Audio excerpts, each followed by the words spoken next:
ayat 23. Jadi di sini nanti kita akan bahas tadabbur di ayat 23 surat Al-Mu'min. Awal dari ayat 23 sampai di 46. Nah, di situ ada beberapa cuplikan-cuplikan kisah di halaman 469.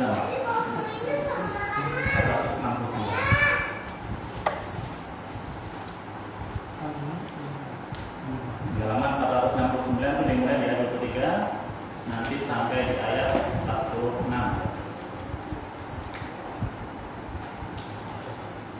Surat Al-Mu'min ya. Nah, di situ ada beberapa episode ya Pak ya. Kita pecah-pecah episode itu. Yang pertama, episode pertama yaitu ayat 23 sampai 27.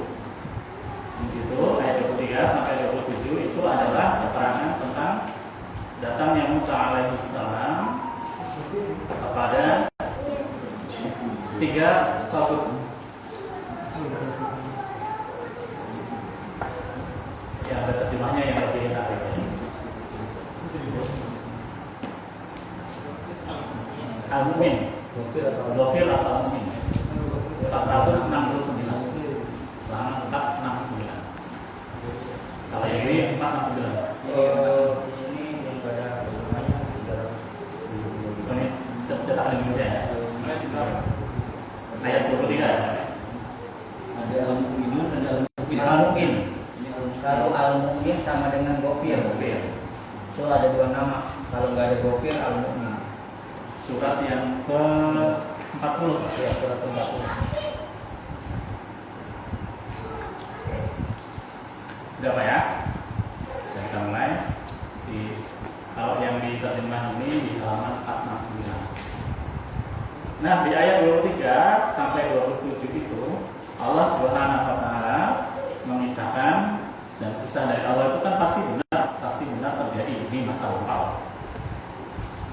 Di situ Allah Ta'ala mengutus Musa untuk mendatangi 3 tagut, 3 musuh besar dalam akidah Islam, yaitu Musa, yaitu Firaun, ini sang penguasanya, sang tirannya.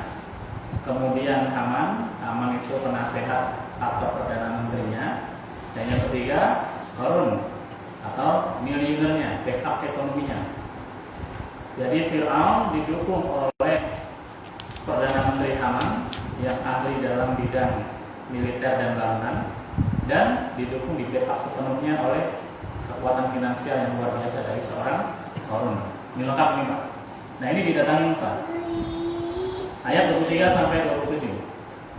Itu datangnya Musa, tetapi kemudian ternyata Musa itu didustakan oleh ketiga orang. Adapun episode yang kedua yaitu ayat 28 sampai 35.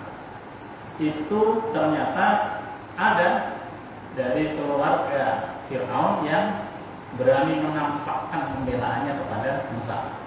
Itu tampilnya seorang lelaki mukmin yang awalnya menyembunyikan keimanannya, tapi ketika Musa sudah berani menampakkan dan mendakwakan kebenaran itu, dia pun berani untuk menampakkan keimanannya dan membela Musa. Episode ketiga dari kisah kita malam hari ini yaitu di ayat 36 dan 37. Di ayat 36 dan 37 itu, kalau bahasa kita sekarang, itu Firaun sibuk untuk membuat pengalihan isu. Jadi Firaun itu membuat pengalihan isu supaya orang-orang atau rakyatnya itu tidak mengikuti seruan orang yang beriman tadi. Kemudian di ayat 38 sampai 43, orang mukmin yang membela Musa tadi mulai berdakwah, mengajak masyarakat untuk mengikuti ajaran Musa. Dan yang penutup dari bahasan kita malam hari ini yaitu ayat 44 sampai 46, yaitu karena tidak mendapatkan respon yang positif, akhirnya orang mukmin itu meninggalkan kaumnya seraya menyerahkan urusannya kepada Allah Ta'ala. Jadi ternyata Pak, Allah Subhanahu wa taala itu memberikan kisah-kisah yang ada dalam kitabnya ini runut, teratur, jelas, gamblang. Supaya apa? Supaya kita umat yang diciptakan atau adanya belakangan tidak terjebak dalam kesalahan di masa lampau. Nah, kita awali pada buku kita di malam hari ini. Bapak silakan buka di ayat 23 surat Al-Mu'min. 23 sampai 27 ya. Allah Subhanahu wa taala berfirman ayat 23-nya, "Walaqad arsalna Musa bi ayatina wa sultanin mubin." Dan sungguh kami telah mengutus Musa dengan membawa bi ayatina, ayat-ayat kami, wa sultanin mubin. Sultan kalau di sini artinya keterangan. Tapi kalau itu biasa diartikan dia dengan kekuasaan yang nyata. Tapi di sini dengan keterangan. Maksudnya keterangan di sini adalah bukti-bukti kemukjizatan dari Musa. Kepada siapa Musa itu diutus? Di ayat 24 Allah menyatakan ila Fir'aun. Musa diutus kepada Fir'aun, wa Haman dan Haman, wa Qarun dan juga Qarun. Faqalu, tapi mereka mengatakan sahirun kadzdzab. Mereka mengatakan bahwa keterangan yang dibawa oleh Musa ini hanyalah dusta dan Musa dianggap sebagai seorang sahir. Nah, Bapak sekalian, Musa di sini datang kepada Firaun, kepada Haman dan Qarun dengan membawa keterangan yang nyata, yaitu berupa wahyu Allah, berupa kebenaran. Kalau di bahasa kita itu disebut dengan 10 perintah itu atau yang commandment, dan bukti-bukti yang nyata sultan mubin. Kita tahu ya Pak dosen, mukjizatnya Musa itu kan bisa mengeluarkan cahayanya keluar dari ketiak dan seterang matahari. Kemudian berhadapan dengan ular sihir Firaun, Musa takut, kemudian melemparkan tongkatnya dan ularnya menjadi ular besar yang makan semua ular-ular kecil itu. Nah, ini Musa sudah menyampaikan kebenaran disertai dengan bukti-bukti yang nyata, sultan mubin. Tetapi apa reaksi dari Firaun, reaksi dari Haman dan Qarun?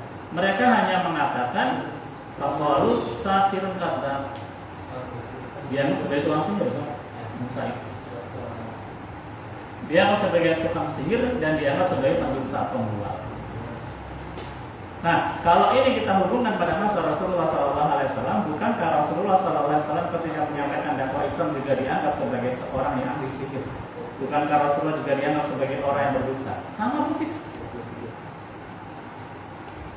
Nanti ketika pada masa kita, orang-orang yang menyampaikan kebenaran pun juga dianggap seperti ini. Dianggap sebagai orang yang sesuci. Kemarin sempat heboh, ada perusahaan besar, saya sebut saja Unilever, itu mendukung LGBT.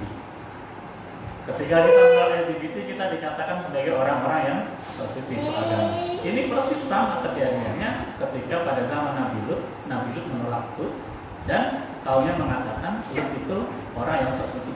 Persis sama. Karena sejarah itu akan terus berulang. Maka dalam Quran itu banyak kisah-kisah, bahkan ada satu surat khusus memuat kisah-kisah namanya surat Al-Qasas.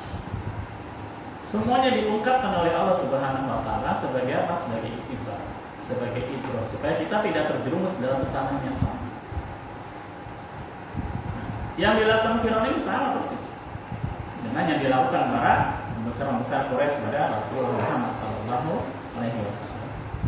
Dianggap tukang sihir, dianggap pembual, pendusta.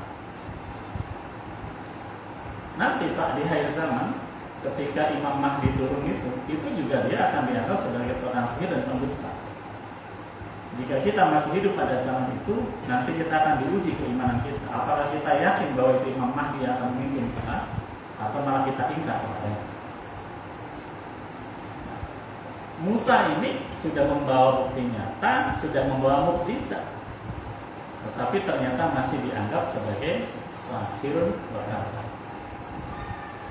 Ini Nabi SAW, apalagi kita yang berbawa bukti apa? Kemudian selanjutnya di ayat yang berikutnya, yang menarik adalah di ayat 25. Bapak silakan baca di situ.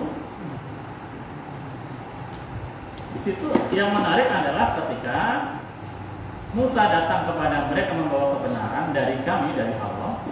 Mereka mengatakan, mereka itu Fir'aun dan rombongannya apa ya?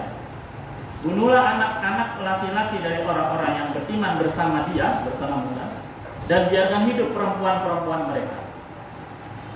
Namun tipu daya orang-orang kafir itu sia-sia belaka. Ini sama nggak Pak kejadian ini dengan pada masa Rasulullah SAW? Sama persis. Dan ini kalau pada zaman kita termasuk pelanggaran HAM yang berat menurut saya. Ketika ada orang yang beriman, yang dibunuh bukan bapaknya. Yang dibunuh siapa? Anak laki-lakinya.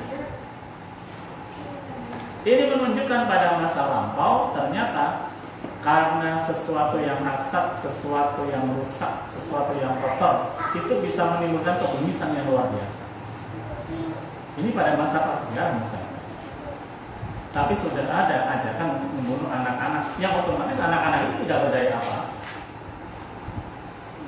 Yang anak laki-laki dibunuh, anak perempuannya dibiarkan hidup. Mengapa demikian? Karena anak laki-laki ini berpotensi menjadi penerus-penerus atau generasi penerus dari dakwah Musa.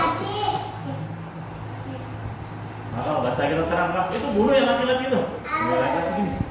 Yang perempuan biarin aja. Nah ini kan pelanggaran HAM pada masa itu. Ini adalah bentuk semacam frustasi dari Fir'aun menghadapi kebenaran yang dibawa oleh Musa. Orang itu kalau sudah kalah, salah, itu apa saja dilakukan. Contoh Namrud itu musuhnya Nabi Ibrahim. Ketika dia keluar, Nabi Ibrahim datang ke tempat peribadatan, semua dihancur-hancurkan itu patung-patung itu. Sisakan yang paling besar dan di lehernya dikalungi kampak oleh Nabi Ibrahim. Ketika Ibrahim disidang di mahkamah pengadilannya Namrud, ditanya, wahai Ibrahim, mengapa kau hancurkan patung-patung sembahan-sembahan kamu? Ibrahim mengatakan, nah, mana buktinya? Apakah ada saksi yang melihat? Tidak ada. Namrud, tapi selama ini engkau yang paling getol untuk mendakwahkan tauhid, engkau yang paling getol memusuhi sembahan-sembahan kamu. Ibrahim mengatakan tidak ada buktinya. Mari kita lihat kalau mau lihat buktinya. Diajaklah ke tempat sembahan-sembahan itu. Ternyata barang buktinya tergantung di leher patung yang paling besar. Ibrahim mengatakan, kalau bahasa kita nih Pak, itu pelakunya, itu senjatanya di situ untuk menghancurkan. Namrud bilang, tidak mungkin dia melakukan itu. Dia itu tidak bisa melakukan apa-apa. Nabi Ibrahim menemukan momentumnya begitu. Ketika Namrud mengatakan dia tidak bisa melakukan apa-apa, Nabi Ibrahim langsung bilang, kalau dia saja tidak bisa melakukan apa-apa, lantas kenapa benda yang tidak bisa melakukan apa-apa itu kalian semua? Itu kalau catur kan sekarang ya. Tapi karena punya kekuasaan, tetap aja ditangkap Ibrahim, disuruh dibakar. Maka pada masa Musa sama persis seperti itu. Tetapi Allah Subhanahu wa taala menyatakan, wa maka idul kafirina illa fi dhalal. Namun tipu daya orang-orang kafir itu akan sia-sia belaka. Karena apa? Allah Subhanahu wa taala tetap akan memenangkan kebenaran. Maka Allah menyatakan, liyudhhirahu 'ala dini kullihi. Agama ini adalah agama yang benar. Setelah sebelumnya Allah menyatakan, wa dari asal rasulahu bil huda wa dinil haq. Dialah Allah yang telah mengutus Rasulnya Muhammad bil huda dengan petunjuk yaitu Al-Quran, wa dinil haq dan agama yang benar, yaitu Islam. Liyudhhirahu 'ala dini kullihi, yang akan dimenangkan atas agama-agama dan paham-paham yang lain. Kalau tadi al-kafir, meskipun orang-orang kafir itu ini sini. Sekarang yang dirame kan paham komunis yang masuk ke perang-perang. Tapi yakin bahwa itu semua tidak akan mampu mengalahkan kejernihan, mengalahkan originalitas Islam.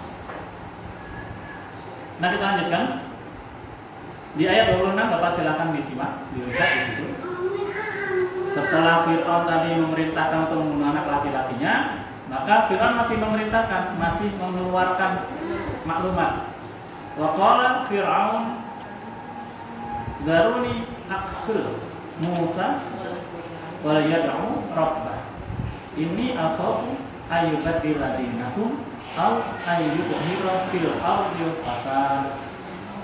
Ini ada dua perintah dari Fir'aun di situ. Yang pertama, Dan Fir'aun berkata kepada pembesar-pembesarnya, kalau bahasa kita sekarang Ustaz, Fir'aun bilang kepada timnya, kepada menteri-menterinya, kepada pembantu-pembantunya, kepada pembesar-pembesarnya, biar aku yang membunuh Musa, biar aku yang membunuh Musa, biar aku yang membunuh Musa, dan suruh dia memohon kepada Tuhannya. Suruh Musa itu mohon kepada Tuhannya, mohon perlindungan. Jadi di sini Fir'aun merasa lebih hebat dari Tuhan, dari Allah. Maka dia akan membunuh Musa, biarkan dia membunuh Musa dan biarkan dia mohon kepada Tuhannya. Yang pertama. Kemudian yang kedua, sesungguhnya aku khawatir dia akan menukar agama atau menimbulkan kerusakan di dunia. Yang kedua, Musa dipersepsikan sebagai orang yang akan merusak agama dan akan menimbulkan kerusakan di muka bumi. Sama nggak kejadian di masa Rasulullah? Sama persis. Rasulullah dianggap sebagai orang yang memecah belah agama masa lalu. Rasulullah dianggap sebagai orang yang memecah belah persahabatan dan persaudaraan. Rasulullah dianggap sebagai orang yang menimbulkan kerusakan di muka bumi. Dan ini terjadi pada masa Musa dan Fir'aun. Dan yang menarik ini ketika Musa Fir'aun ini minta pendapat dulu kepada pembesar-pembesarnya.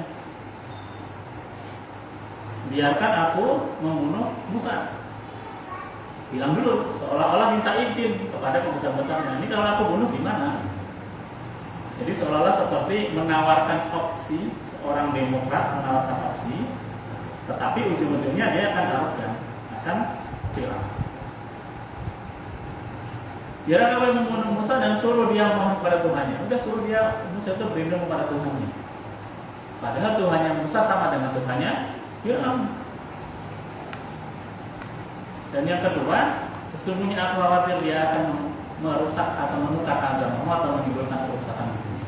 Yang kedua, sekali lagi Musa dipersepsikan, distigmatisasi sebagai orang-orang yang akan merusak agama dan menimbulkan kerusakan di muka. Nah, ini konspirasi makar-makar Fir'aun kepada Musa ini Pak, terjadi pada masa lampau, tetapi akan terus terjadi dan akan terus terulang sampai sekarang, sampai nanti di akhir zaman. Nanti di akhir zaman itu ketika Imam Mahdi datang, yang diserang apa yang diruntuhkan pertama kali itu adalah justru bukan Israel. Yang diserang pertama kali oleh Imam Mahdi yang dibutuhkan itu justru adalah kerajaan-kerajaan atau negara-negara Jazirah Arab. Karena apa? Negara-negara Jazirah Arab sudah tidak memegang ketaatan kepada Allah, tapi memegang ketaatan kepada selain Allah. Sekarang ini sudah terjadi. Atau kalau lihat berita-berita di Saudi Arabia, tempat asalnya agama kita ini, itu yang namanya nightclub itu sudah ada. Wanita itu sudah boleh melepas niqab. Wanita sudah boleh keluar sendiri tanpa mahram, boleh menyetir sendiri. Semua kebijakannya itu dibuat oleh Putra Mahkota Saudi. Muhammad bin Salman. Dan kemarin sempat ada itu bulat yang bulan itu WWF. WWF itu sudah ada di Saudi. Di mana di situ pamer aurat baik laki-laki dan nah ini sudah terjadi pada zaman kita. Di akhir zaman Rasulullah menyatakan tanda-tanda akhir zaman itu adalah ketika Jazirah Arab sudah mulai menghijau dan sungai-sungai sudah mulai mengalirkan airnya. Ada di hadis ini. Dan ternyata sekarang sudah terjadi. Bapak kalau melihat Dubai di Uni Emirat Arab itu antara tahun 90-an dengan sekarang jauh beda. Tahun 90 itu bersama. Sekarang sudah ada Burj Khalifa yang tingginya luar biasa. Dan bangunan tinggi itu salah satu ciri-ciri akhir zaman. Orang banyak membangun bangunan tinggi. Maka ini Bapak boleh percaya boleh tidak, semakin lama memang kita semakin mendekati tanda-tanda atau fase akhir zaman. Entah kita mengalami atau tidak. Dengan saya sih nggak usah mengalami, nggak mampu itu. Kayak Imam Mahdi datang Ketika Dajjal datang, fitnahnya besar.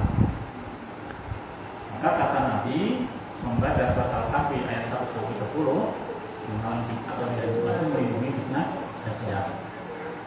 Maka kita juga disunahkan setelah tasyahud akhir itu membaca doa 4 perlindungan. Allahumma inni a'udzubika min adzabi jahannam. Ya Allah, aku memohon perlindungan kepadamu dari adab jahannam. Wa a'udzubika min adzabil qabr. Aku juga meminta perlindungan dari adab kubur. Wa a'udzubika fitnatil mahya wal mamat. Aku meminta perlindungan dari fitnah ketika hidup dan ketika mati. Wa a'udzubika min syarri fitnatil masiihid dajjal. Aku meminta perlindungan kepadamu dari fitnah buruknya al-masih ad-dajjal. Dajjal itu nanti datang ke semua tempat. Ke Agra sini juga datang Dajjal. Seluruh tempat didatangi kecuali dua kota yaitu Mekah dan naik apa sih? ya Naik apa? Busway nggak mungkin lah. Karena 40 hari dia, 40 hari itu dia keliling-keliling dari kecuali Mekah dan Madinah. Mungkin nanti menarik ini ketika Dajjal datang udah kita umroh aja Ustaz. Kita ke Madinah biar terlindung dari Dajjal. Nah, umroh itu berapa hari di sana? Udah penuh sama Udah penuh di sana. Semua datangi dan Dajjal itu luar biasa. Yang ditawarkan keindahan oleh Dajjal itu adalah neraka. Tapi yang ditawarkan api oleh Dajjal itu adalah surga. Ya, nah kita Dajjal, Pak. Kita sekarang aja kita susah. Nah, kemudian dia 27 ketika Musa itu diintimidasi, diserang, diteror seperti itu sedemikian rupa, bahkan bukan hanya diri Musa yang diserang, bahkan pengikutnya, anak-anak dari pengikutnya itu juga diintimidasi mau dibunuh. Akhirnya Musa berkata di ayat 27, sesungguhnya aku berlindung kepada Tuhanku dan Tuhanmu yang tadi saya katakan. Sesungguhnya aku berlindung kepada Tuhanku dan Tuhanmu, Tuhannya Fir'aun, dari setiap orang yang menyombongkan diri yang tidak beriman kepada hari perhitungan. Ini doa Nabi Musa itu doanya rata-rata indah-indah kalau apa. Di sini Musa berkata mendoa, ini betul bi rabbi wa rabbikum min kulli mutakabbir la yu'minu bi yaumil akhir. Terus doa Nabi Musa yang biasa kita baca tuh, Rabbi shrahli sadri wa yassir li amri wa hlul 'uqdatam min lisani yafqahu qawli. Itu juga indah. Rabbi shrahli sadri, ya Allah luaskan, lapangkan dadaku. Dibikin luas, dibikin legowo bahasa Jawanya, dibikin bisa memahami semuanya. Wa yassir li amri, dan mudahkanlah urusan-urusanku. Kemudian wahlul 'uqdatam min lisani, dan berikanlah kefasihan pada lisanku. Yafqahu qawli, supaya dia mampu memahami perkataan. Ini kan doa luar biasa ini. Di surat Toha, dia Pak, silakan baca. Dan di sini di surat Ghafir ini atau surat Al-Mu'min, Musa doanya berlindung kepada Tuhanku dan Tuhanmu dari setiap orang yang menyombongkan diri, yang tidak beriman kepada hari perhitungan. Pada masa kita ini, ketika dikasih wabah corona, orang-orang yang sombong itu sedikit demi sedikit mulai menyadari kesombongannya tidak membawa manfaat. Negara-negara yang selama ini arogan, negara-negara yang selama ini merasa berkuasa, mengurusi dan menguasai ekonomi dunia, merasa berhak menguasai negara lain, sekarang tidak berdaya ternyata berhadapan dengan corona. Amerika Serikat betapa hebatnya, bisa menyerang mana-mana. Afghanistan nggak ada salah diserang, Irak nggak ada salah diserang, Mesir nggak ada salah ikut-ikutan di Mesir, di Suriah pun ikut-ikutan. Tetapi ketika Palestina dicaplok oleh Israel sekarang, dia diam, tidak bersuara. Sekarang tepi barat mau dicaplok, jalur Gaza masih bisa dipertahankan. Yang terbaru yang lagi viral itu nama Palestina dihapus dari Google Maps, diganti dengan Israel. Padahal bangsa asli atau nama asli negara itu adalah Palestina. Israel itu adalah pengungsi yang diungsikan oleh Churchill dulu, Perdana Menteri Inggris. ada di bangsa Yahudi di mana-mana, diungsikan, ditempatkan di seluruh tempat ke Palestina itu. Awalnya ngontrak, Pak. Lama-lama ya ngontrak, tembus 1.000. Sampai sekarang pribumi yang dihabisi. Awalnya jalur Gaza, tapi ternyata jalur Gaza tidak bisa ditembus. Karena yang memang tepi barat sekarang Benjamin Netanyahu itu mewacanakan akan menjadikan tepi barat itu bagian dari negara Israel. Karena memang tujuan mereka akan mendirikan negara Israel Raya. Dengan proyek utamanya yaitu Wil Sulaiman yang diperkirakan atau sedang dibangun di bawah Masjidil Aqsa. Jadi di bawah Aqsa itu Pak dibikin terowongan, di bawah itu sudah dibikin Haikal Sulaiman, Solomon Temple. Dengan begitu nanti lama-lama Al-Aqsa itu rubuh sendiri. Maka muncul itu karena mereka meyakini bahwa di Palestina Baitul Maqdis itu adalah tanah suci mereka. Padahal sebelumnya pada masa Musa juga, ketika mereka diminta untuk masuk ke Palestina, itu mereka nggak mau, karena takut penduduk asli Palestina bangsa Kanan itu besar-besar. Dan mereka mengatakan, ya Musa, kamu aja yang masuk ke situ. Itu nanti ada surah Al-Baqarah. Kamu aja yang masuk ke situ, perang sana sama Tuhanmu, kita duduk-duduk saja di sini. Itu sombongnya dan sombongnya orang dari Israel seperti itu. Jadi yang suruh perang itu Nabi Musa sendiri. Dan Musa mau perang itu kan, kita duduk-duduk di sini. Kalau bahasa kita sekarang mungkin kita ngopi-ngopi dan ngeteh-ngeteh di sini. Dia mau perang-perang aja. Tapi gila sekarang Baitul Maqdis sudah menjadi Islam, umat Islam, mereka mengklaim itu milik mereka. Jadi kita lanjutkan ya Pak. Kita dibuka di halaman 28 sampai ayat 35. Itu tampilnya seorang lelaki mukmin dan pembelanya terhadap Musa serta keberhasilannya dalam menceramai masyarakat.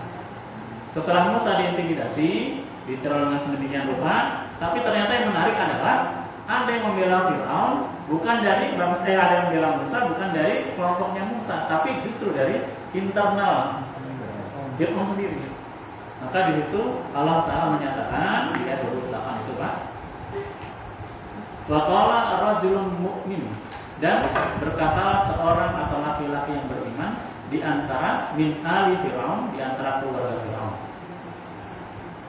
yang awalnya menyembunyikan imannya, dan dia berkata, si laki-laki dari keluarga Fir'aun berkata, apakah kamu akan membunuh seseorang karena dia berkata Tuhan itu adalah Allah? Padahal sungguh dia telah datang kepadamu dengan membawa bukti-bukti yang nyata dari Tuhan. Dan jika dia seorang pendusta, maka dia yang akan menanggung dosa-dosa itu. Dan jika dia seorang yang benar, niscaya sebagian bencana yang diancamkannya kepadamu akan menimpamu. Sesungguhnya Allah tidak memberi petunjuk kepada orang yang melampaui batas dan pendusta. Orang yang beriman dari internal keluarga Fir'aun ini mengatakan, masa iya kamu akan membunuh orang yang hanya mengatakan mendakwakan Islam dan hanya dia mengatakan Tuhanku adalah Allah. Masa cuma berkata begitu aja mau kamu bunuh? Berarti ini ada sistem, ada semacam demokratisasi di situ sebenarnya. Ada demokrasi, ada sistem demokrasi di situ di mana ya orang mau bicara apa saja boleh. Masa yang mau dibunuh orang yang mengatakan Tuhanmu adalah Allah? Kan cuma mengatakan itu. Masa yang mau dibunuh? Kalau cuma berkata seperti itu yang dibunuh, berarti Anda seorang Fir'aun sesungguhnya. Padahal selama ini Fir'aun mencitrakan dirinya sebagai orang yang demokratis. Apa buktinya? Jadi ketika mau membunuh Musa, dia nanya dulu kepada pembesar-pembesarnya, gimana bisa saya bunuh aja orangnya? Kan seolah-olah demokratis. Tapi kalau mengaku demokratis, kenapa ada orang yang mengatakan Tuhanmu itu Allah, kok dibunuh? Berarti ada ambigu sikap di situ. Ngakunya demokratis, tapi dari satu sisi ketika ada orang yang berseberangan, nggak bisa. Kemudian laki-laki mukmin ini mengatakan, dia Musa itu telah datang kepadamu dengan membawa bukti-bukti yang nyata dari Tuhanmu. Bukti yang nyata di awal itu sudah saya sampaikan, yang namanya kitab Taurat, yang namanya di tangan bisa memberikan cahaya setara matahari, terus ular bisa membunuh ular kecil para penyihir itu, sampai para penyihir itu bersujud mengakui bahwa yang dibawa Musa adalah suatu kebenaran. Masih kemudian laki-laki itu mengatakan juga, dan jika dia seorang pendusta, maka dialah yang akan menanggung dosa-dosanya itu. Udah biarin aja, kalau dia bohong, ya udah dia akan menanggung dosa itu. Tetapi jika dia seorang yang benar, niscaya sebagian bencana yang diancamkannya kepadamu akan menimpa. Jika dia orang yang benar, maka bencana-bencana yang diancamkan Musa kepada Fir'aun itu pasti akan menimpa. Ini sama persis Pak dengan kejadian ketika Abu Sufyan berhadapan dengan Heraklius di Syam. Persis. Waktu itu Abu Sufyan dipanggil oleh Heraklius. Heraklius ini raja Romawi, agamanya Nasrani. Ditanya, diinterogasi Abu Sufyan. Katanya di daerahmu ada seorang yang mengaku sebagai nabi akhir zaman atau nabi terakhir. Benarkah itu Abu Sufyan? Benar. Terus Heraklius minta ciri-ciri dan karakter dari Rasulullah SAW. Abu Sufyan mengatakan dia berasal dari keluarga yang paling mulia di antara kami. Sebutkan sifat-sifat Nabi. Setelah mendengar semua itu, Heraklius mengatakan, sungguh seperti itulah sesungguhnya sifat-sifat seorang Nabi. Seorang Nabi itu pasti akan terlahir dari keluarga dan nasab yang mulia, bukan keluarga nasab yang sembarangan. Dia juga akan memiliki sifat-sifat yang seperti Anda sebutkan. Dan jika memang dia nanti benar-benar seorang Nabi, niscaya dia akan menginjakkan kakinya di tempat yang aku pijak. Jadi kalau Heraklius mengatakan kalau Rasulullah itu sebagai seorang Nabi, nanti suatu saat dia pasti akan sampai ke negeri Syam. Dan terbukti Syam akhirnya itu. Dan keajaiban-keajaiban itu akan terus terjadi pada masa kita. Ya kemarin saya sempat waktu kepada Ustaz Yasin itu tentang Hagia Sophia kemarin, Masjid Hagia Sophia. Itu selama hampir dari tahun 1934 dilarang untuk menjadi masjid dari Mesir. Tapi kemudian pada masa Presiden Erdogan, nggak usah pakai perang, tanda tangan dari Erdogan, bro jadi masjid selesai perang. Luar biasa. Maka pentingnya politik, pentingnya tanda tangan kekuasaan yang amanah itu. Nggak usah pakai perang. Cuma tanda tangan saya Erdogan jadi masjid. Yunani protes sampai itu Pak. Vatikan protes. Erdogan cuma bilang gampang. Anda protes silakan. Hagia Sophia itu ada di wilayah kami, di kekuasaan Turki. Berarti kami yang berhak untuk mengatur. Nah ini kan kemenangan-kemenangan yang diberikan oleh Allah Subhanahu Wa Taala sebagai motivasi kita untuk memang kita terus berjuang sebisa kita dan semampu yang bisa kita berikan. Saat saya nggak bisa ke sana, saat nggak bisa ini. Bapak cukup dengan doa cukup. Bapak memberikan bekal-bekal rohani kepada keluarga. Kita menjadi keluarga yang senantiasa peduli dengan urusan umat Islam yang lain cukup. Karena urusan umat Islam yang lain itu juga urusan kita. Tidak bisa kita kemudian hanya egois memikirkan urusan kita dan tidak mau peduli dengan urusan umat Islam yang lain. Salah. Kalau memang seperti itu, maka Rasulullah SAW tidak akan pernah berdakwah. Kalau seperti itu, maka Rasulullah SAW tidak akan pernah mencontohkan bermuamalah dalam kehidupan sosial. Ya ngapain Rasul berdakwah? Ngapain Rasul bermuamalah? Cukup Rasul ibadah saja di masjid, puasa, zikir, tilawah Quran, selesai. Tapi apakah Rasulullah seperti itu? Tidak. Rasulullah selain sebagai pemimpin dalam ibadah, Rasulullah juga menjadi imam dalam kehidupan sehari-hari. Rasulullah juga menjadi panutan dalam bermuamalah, berbisnis, bertransaksi. Rasulullah menjadi panutan dalam mengajar. Rasulullah menjadi panutan dalam peperangan.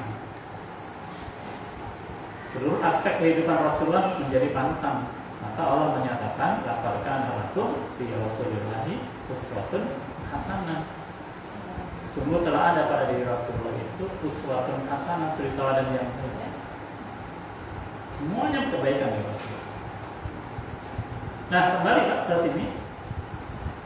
Di ayat 29, sang lelaki mukmin itu kemudian mengatakan, "Wahai kaumku, pada hari ini kerajaan ada padamu dengan berkuasa di bumi. Tetapi siapakah yang akan menolong kita dari azab Allah jika azab itu menimpa kita?"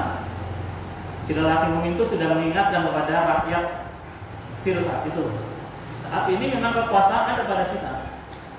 Tetapi ketika nanti akan diazab oleh Allah, siapa yang akan mampu menolong kita? Fir'aun kemudian berkata, aku hanya mengemukakan kepadamu apa yang aku pandang baik, dan aku hanya menunjukkan kepadamu jalan yang benar. Di sini Fir'aun mempersepsikan dirinya sebagai orang yang mengajak kepada kebaikan dan orang yang mengikuti jalan yang benar. Jadi dibalik-balik, yang benar itu dipersepsikan salah, yang salah dipersepsikan benar. Terjadi kepada masa Rasulullah? Ya. Terjadi kepada masa kita? Iya. Apakah terjadi pada masa yang akan datang? Ya.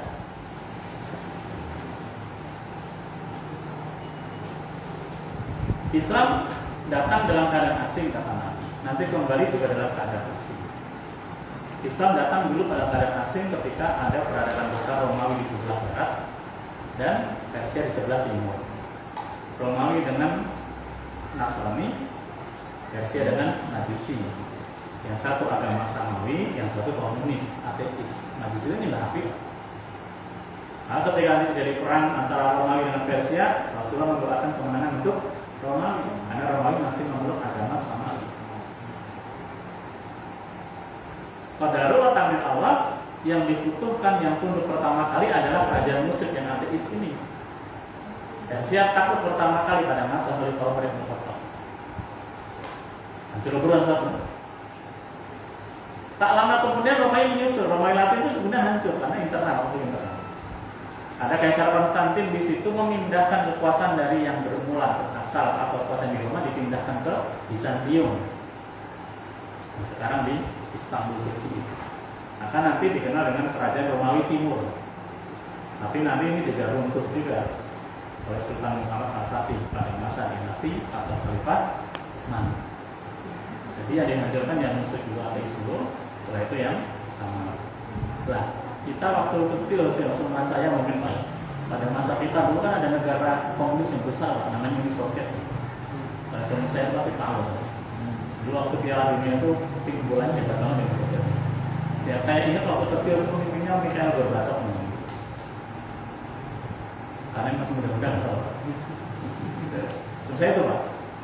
Ada dua kelompok besar dulu. Komunis itu dipimpin oleh Rusia, termasuk nanti Cina, yang masuk ke Indonesia oleh Partai Komunis Indonesia. Yang Barat itu dipimpin Amerika. Ini persis. Amerika itu dengan dogmanya Nasrani. Satu RSA, Uni Soviet dengan komunis, ateis. Mana yang takut pertama? Komunis Pak. Uni Soviet itu hancur dulu. Dulu ada namanya negara Yugoslavia, ada negara namanya Cekoslovakia, hancur semua itu komunis di sebelahnya. Sekarang hanya menyisakan Rusia. Daerah-daerah ini mulai memecah menjadi ada yang beragama Islam, ada di situ Chechnya. Nanti ada di itu Bosnia, Herzegovina. Jadi kecil-kecil. Yang menjadi pertanyaan, Amerika tinggal menunggu waktu, entah kita ngalamin atau tidak. Suatu saat juga pasti akan hancur. Dengan corona ini tadi saya mau mengucapkan Amerika itu hampir 2 juta yang terkena wabah corona ini. Negara-negara blok barat itu dan data tidak berdaya menghadapi wabah corona. Spanyol hancur lebur, Prancis, Amerika Serikat. Dan ternyata untuk menghancurkan mereka itu Allah tidak menurunkan bala tentara yang kuat, cukup dengan virus kecil yang corona. Maka sejarah itu tetap akan selalu berulang. Tinggal kita meyakini atau tidak sejarah itu akan berulang. Nah, sejarah antara Musa dengan Fir'aun ini akan senantiasa berulang dan senantiasa akan menjadi idul bagi kita. Kita bahas sekarang, nanti akan terjadi atau kita ambil idul di masa depan. Nah, sampai ayat 35, 28 sampai 35 itu adalah percakapan atau dakwah dari seorang lelaki mukmin dari internal Fir'aun tadi.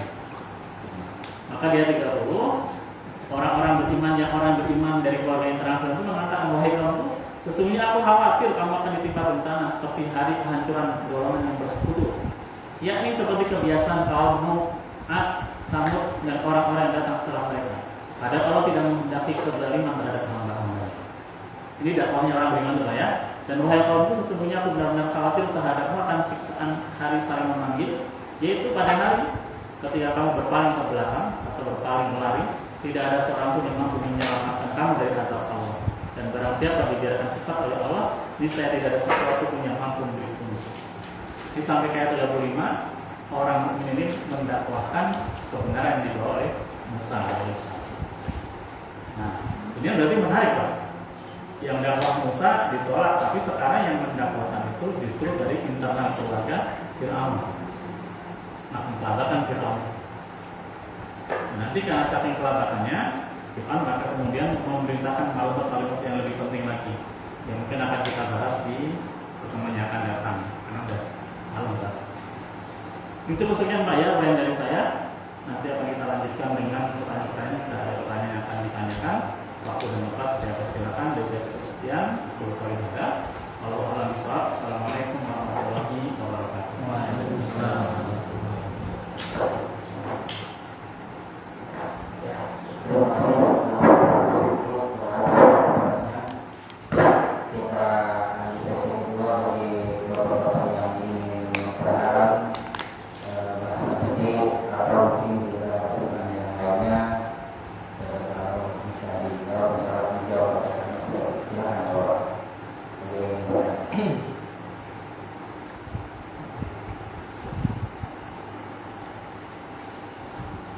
Assalamualaikum warahmatullahi wabarakatuh. Ustaz, saya ingin bertanya, saya tidak lagi dalam pengertian Quran. Siapa namanya? Aman. Yang dari lain. Oh, laki-laki itu. Oh ya. Soalnya Perdana Menteri. Oh, yang dari Siapa internal. katanya itu yang Perdana Menteri. Ya. Yang laki-laki ini Pak, itu berbeda pendapat di antara para ulama. Ada yang mengatakan laki-laki ini adalah tukang pemelihara kudanya Firaun. Tetapi ada pula yang mengatakan ini adalah, Bapak pernah kenal dengan nama Siti Masitoh? Istrinya Masitoh. Nah, ada yang mengatakan ini adalah suami dari Masitoh. Kalau istrinya itu kan Asia. Iya. Masito itu tukang, Masito itu dari bahasa Arab artinya tukang sisir. Sisir. Jadi nama Masito itu sebenarnya bukan nama orang, Nama profesi. Jadi profesi. Anaknya Firaun ada punya tukang sisir, nah itu Masito yang disiksa itu ya. Disiksa yang dicemplungkan ke air yang panas Itu sendiri. riwayatnya mungkin suaminya Masito. Masito di dalam At-Tabari itu ada yang mengatakan ini suami dari Masito. Jadi suami istri ini menjadi keluarga yang mengikuti kebenaran dakwah Musa. Tapi poinnya adalah ini termasuk dalam internal keluarga kerajaan dari Fir'aun. Jadi kalau Musa ini kan Bani Israel, Fir'aun itu bangsa Kipti, pernah saya bahas dulu ya. Bangsa Kipti itu menganggap dirinya lebih mulia dari Bani Israel karena Bani Israel dianggap sebagai budak. Artinya mungkin budak Pak ya. Nah, yang mendakwakan Musa disepelekan Musa karena apa? Lalu budak. Namun budak mendakwakan itu kepada kami bangsawan. Tapi ternyata Allah membolak-balikan hati. Yang mendukung dakwah Musa itu justru dari keluarga bangsawan Fir'aun. Ini yang membuat Fir'aun semakin murka dan nanti hilang akal sehatnya. Nanti Fir'aun itu mengejar Musa dengan membabi buta. Mengejar yang ikut Musa itu kan nggak banyak sebenarnya Pak. Tapi yang mengejar sepasukan, satu pasukan lengkap. Yang akhirnya nanti Allah tenggelamkan di Laut Merah. Jadi laki-laki itu Pak ya, ada yang mengatakan suami dari Masito atau sisir itu, ada yang mengatakan tukang rawat kudanya Fir'aun. Siapa yang benar? Allah Ta'ala yang tahu. Itu jawaban dari saya.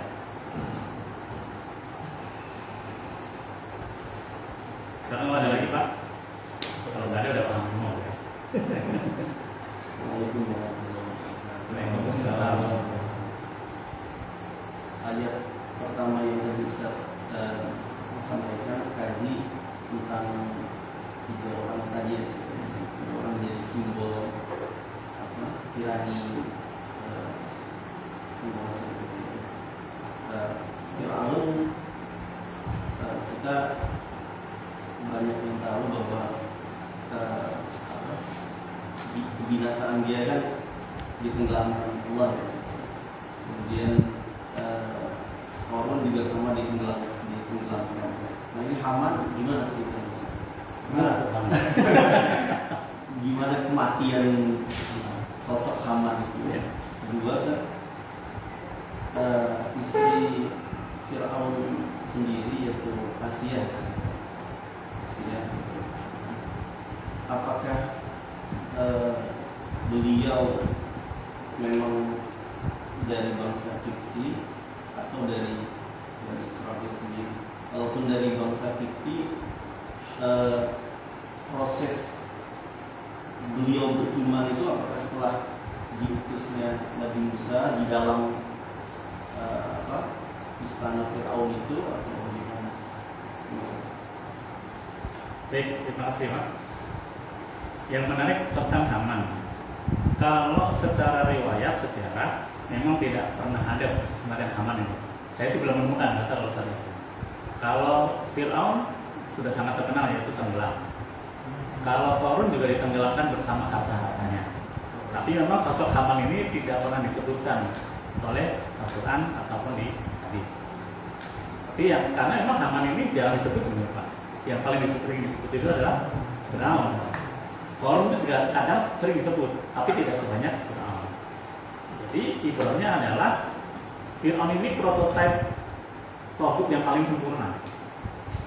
Dia punya kekuasaan, dia punya pasukan yang kuat, dia punya luasnya wilayah. Disokong oleh dua orang ini yang sebetulnya ini. Haman sebagai seorang perdana menteri yang mengatur semuanya, dan Qarun sebagai backup finansial. Ini dari negara manapun pasti begini. Donald Trump itu Pak, itu kan kalau kita lihat dulu proses jadi presidennya, debat-debatnya kan biasa-biasa aja, malah cenderung kontroversial. Dia yang ingin menolak imigran Muslim dan sebagainya. Tapi bisa jadi presiden Amerika. Siapa yang mendukung? Media-media yang punya. Media-media itu bisa kita artikan sebagai Haman ya Pak, corong-corong itu. Didukung juga oleh orang-orang kaya di belakang dia, termasuk jaringan Yahudi dan Freemasonry yang saya baca. Karena apa? Mereka ingin menjadikan Amerika itu memang tidak welcome terhadap Muslim. Ternyata bisa menang gitu. Kan disokong. Karena media itu kan membentuk persepsi masyarakat. Kalau kita sering lihat media, persepsi kita terbentuk dari situ. Nah, kematian Haman tidak pernah disebut dalam sejarah dalam riwayat. Tapi saya yakin dia juga mati juga menderita sama seperti Fir'aun dan Qarun. Kemudian yang pertanyaan kedua, bagaimana berimannya Asia? Apakah setelah diutusnya Musa ataukah sebelumnya? Kalau di kisahnya Nabi Musa, jadi pernah saya sampaikan di sini, Asia ini sudah menjadi orang yang berbeda prinsip dengan Fir'aun ketika Musa itu datang di waktu bayi. Kalau Fir'aun itu sudah curiga, pada feelingnya dia mengatakan ini kayaknya bayi yang mau menghabisi saya. Tapi Asia melembutkan hati Fir'aun dengan meminta supaya Musa itu dirawat di situ. Proses berimannya Asia tentu setelah Musa datang ke istana. Tapi Allah membentuk pribadi, membentuk hati Asia jauh sebelum Musa diangkat sebagai Nabi dan Rasul. Karena fitrahnya sebagai yang suci tadi yang bersih. Sama seperti Khadijah. Khadijah itu sebelum Nabi Muhammad menjadi suaminya, sebelum Rasulullah menjadi diangkat sebagai Nabi dan Rasul, memang jiwanya sudah bersih. Tidak pernah berzina, tidak pernah menyembah patung. Maka julukannya ketika masa jahiliyah, Khadijah ini Afifah Thahirah, wanita yang suci, bisa menjaga diri. Maka ketika dakwah Islam pun masuk, dia langsung menerima karena fitrahnya sudah bersih. Begitu pula dengan Ali bin Abi Thalib dan Abu Bakar As-Siddiq, Utsman bin Affan. Yang menarik adalah ketika Islam menyapa Umar bin Khattab. Kan dia benci banget dengan Islam. Bahkan masuk Islamnya itu diawali ketika dia bawa pedang mau membunuh Rasulullah SAW. Tetapi Allah kuasa mengetuk hati Umar itu dengan surat Thaha yang dia dengar itu. Ketika mendengar surat Thaha itu dia langsung mengatakan ini dari Allah. Dan kemudian setelah itu dia minta dipertemukan dengan Rasulullah SAW. Tok pintu Arqam bin Abi Arqam. Ketakutan kan di dalam rumah. Di luar ada Umar. Hanya tampil Hamzah di situ. Udah biarkan dia masuk. Kalau dia mau beriman kita terima sebagai saudara kita, kalau dia macam-macam dia aku akan meninggal kalahnya. Dan ini dua jagoan, yang satu Hamzah bin Abdul Muthalib di jagoan, satunya Umar bin Khattab jagoan juga. Dua jagoannya bertemu, tapi ternyata dua jagoan kami masuk dalam Islam. Maka umat Islam semakin kuat dengan hadirnya Hamzah dan Umar. Jadi berimannya tentu setelah Musa diangkat sebagai Nabi dan Rasul. Allahu a'lam. Nah, iya. Cukup kan? Terus lanjut.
Ini saja dari kita untuk bersama-sama